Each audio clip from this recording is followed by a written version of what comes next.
He said, David, you hear me? You bring it up one more time, I'll fire you. I went home and told Gloria Ann, and she said, well, how about if we invite him to this special businessman's banquet? I said, that's a great idea. I went and saw Tom the next day, and I said, Tom, I know you said not one more time, but would you give me one more thing? He said, okay, I'll do it, but only on this condition. This is it. I said, well, let's go to it, and then we'll talk.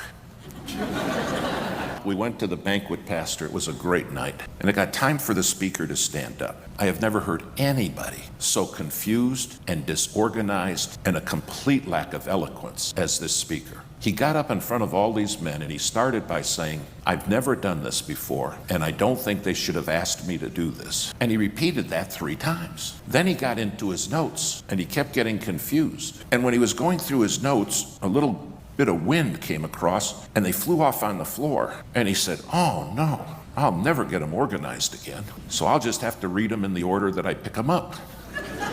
So he picks this page up and it says point 7. Now we haven't heard point 1 yet.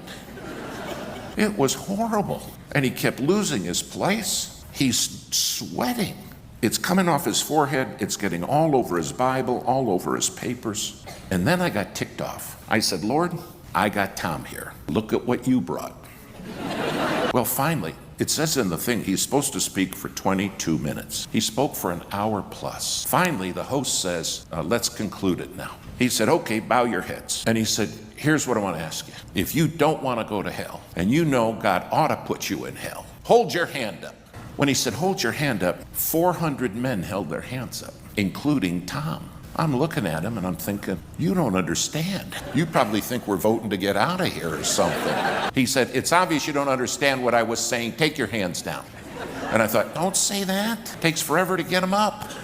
And he did the whole thing again, only louder. And he said, you don't want to go to hell, and you know God ought to put you in hell because you're a sinner, but you want Jesus to save you tonight. Hold your hand up. That's what I meant. And all the hands went up again. And I'm looking at my friend Tom, and Tom's crying. Tears are coming down. And he looked at me and he said, David, is this what you've been trying to tell me? And I said, well, kinda.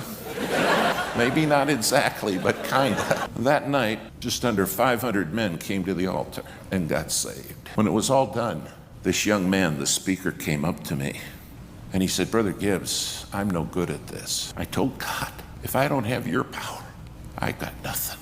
And he said, Brother Gibbs, I was terrified tonight, but God took over. Pride makes us think we can do it. And if I just had your help a little bit, Lord, we could do a lot. And God says, stop it. Draw nigh to God, and he'll draw nigh to you.